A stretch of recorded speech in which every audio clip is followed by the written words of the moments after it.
বিসমিল্লাহির রহমানির রহিম। সকল প্রশংসা আল্লাহর, সকল ক্ষমতার মালিক আল্লাহ মহান। আসসালামু আলাইকুম আমার প্রাণ প্রিয় সকল আপনজন, কেমন আছেন? আমি আপনাদেরই সামান্য একজন কান্তাপা। আমার এই একটাই ফেসবুক আইডি, আর কোনো আইডি নাই।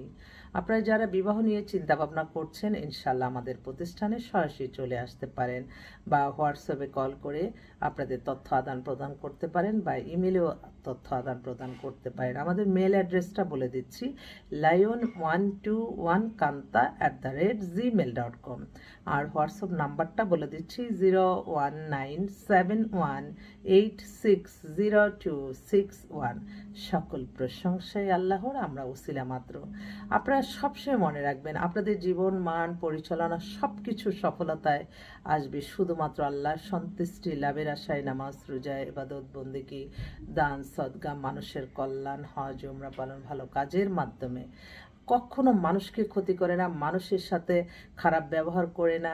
সবসময় আপনি মনে রাখতে হবে যে আল্লাহ আমাদেরকে এই পৃথিবীতে পাঠিয়েছে স্বল্প সময়ের জন্য। এই সময়টা যতটা পারি আমরা আল্লাহর আদেশ নিষেধ মেনে চলবো ইনশাআল্লাহ। তো অনেকেই আছে আমার ছবি দিয়ে ফেক আইডি খুলেছে। দয়া করে এটা কেউ করবেন না। কি দরকার আরেকজনের ছবি, অথচ আপনি না? এই যে একটা ছোটোখাটো একটা অপরাধ, এই অপরাধীরাই কিন্তু বড় বড় অপরাধ করে। তাই ছোটোখাটো ব্যাপারকেও আমরা ছোট বলে দেখা ঠিক না, কারণ এরাই দেখা যায় যে বিভিন্ন ফেক আইডি খুলে তারা মানুষের সাথে প্রতারণা করছে। তো সেই ব্যাপারে একটু সতর্ক থাকবেন, আর সবসময় চেষ্টা করবেন মেসেঞ্জারে চ্যাটিংয়ে না বলে আপনার ভিডিও কলে কথা বলে কনফার্ম হবেন। তাহলেই দেখবেন যেই মানুষটা ভিডিও কলে আসবে না, তখনই মনে করবেন যে এটা সমস্যা আছে। আমি চাই আমার যতটুকু একটু একটা কথাতেও যদি একজন মানুষের উপকার হয়, এটাই আমি সাকসেস। সবার উপকার করা সবার দ্বারা সম্ভব না। এই যে আল্লাহ হয়তো একটা ছোট্ট একটা আমি লজ্জিত আমার আল্লাহর কাছে, ছোট্ট একটা ক্ষমতা দিয়েছে যে একটা ফোন নাম্বার মিলিয়ে দিচ্ছি, আলহামদুলিল্লাহ তাদের বিবাহ শাদী সম্পন্ন হয়ে যাচ্ছে। হাদিসে লেখা আছে একটা বিয়ে দিলে হজের সমান সওয়াব। জানি এই প্রফেশনটা অনেকেই অন্যভাবে উপস্থাপন করে, অনেক কিছুই জানে, কিন্তু মেধা সততা দিয়ে আপনি যে প্রফেশনেই থাকেন সেটা সফলতা আসবে ইনশাল্লাহ। সততার কোনো বিকল্প নাই, আর কখনো লোভ জন্মাতে নাই। লোভেই মানুষকে বেশি ক্ষতি করে।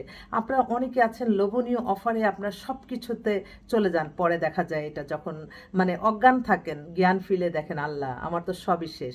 সেজন্য লোভ কখনো করতে নাই। লোভে পড়বেন তো ক্ষতিগ্রস্ত হবেন।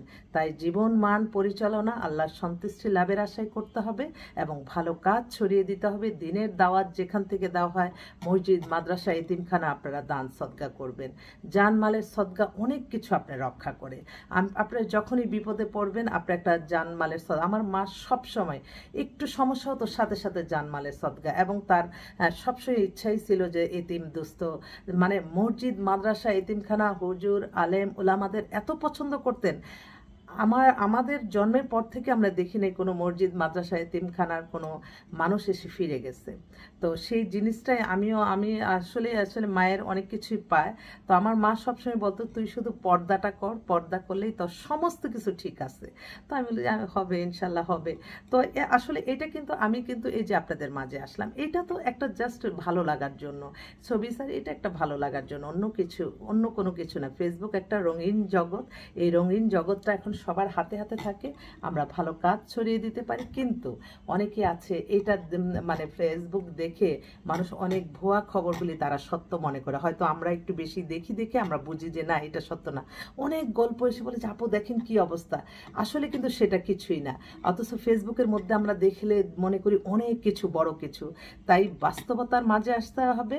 আর অনলাইন এই সামাজিক যোগাযোগ মাধ্যম আমরা ক্ষণিকের জন্য, কিন্তু বাস্তব না দেখে কোনো কিছু, যেন বিয়ে শাদী বলেন, যে কোনো কাজে বাস্তবতা না দেখে কখনো কোনো তথ্য আদান প্রদান করবেন না, কোনো কিছু না। এটা কিন্তু অনেক সমস্যায় পড়ে যায়।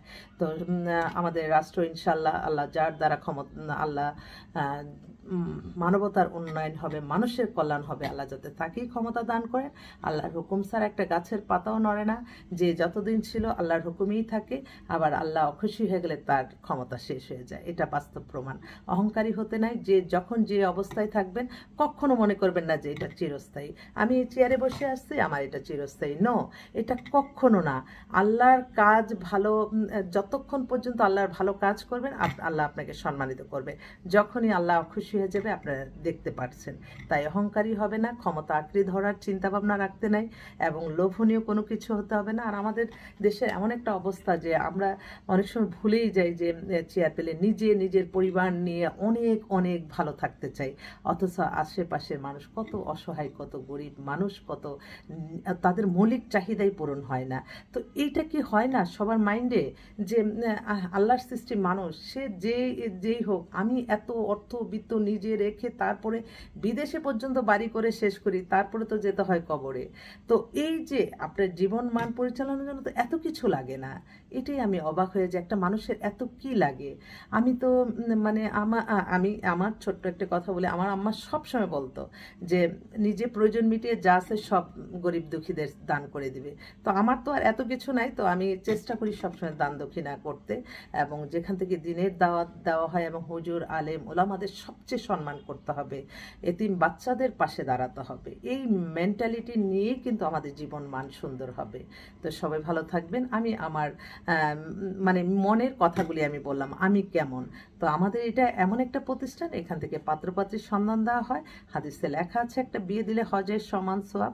ওই যে এটা মনের ভিতরে ঢুকে গেছে যে আল্লাহর সন্তুষ্টি লাভের আশা, সততা মেধা পরিশ্রম নিয়ে কাজ করলে সকল কাজে সফলতা আসবে, এটাই আমার মনের ভিতরে সবসময়। তো সবাই ভালো থাকবেন, দোয়া করবেন। আল্লাহ নামে কাজ শুরু করলাম। আসসালামু আলাইকুম।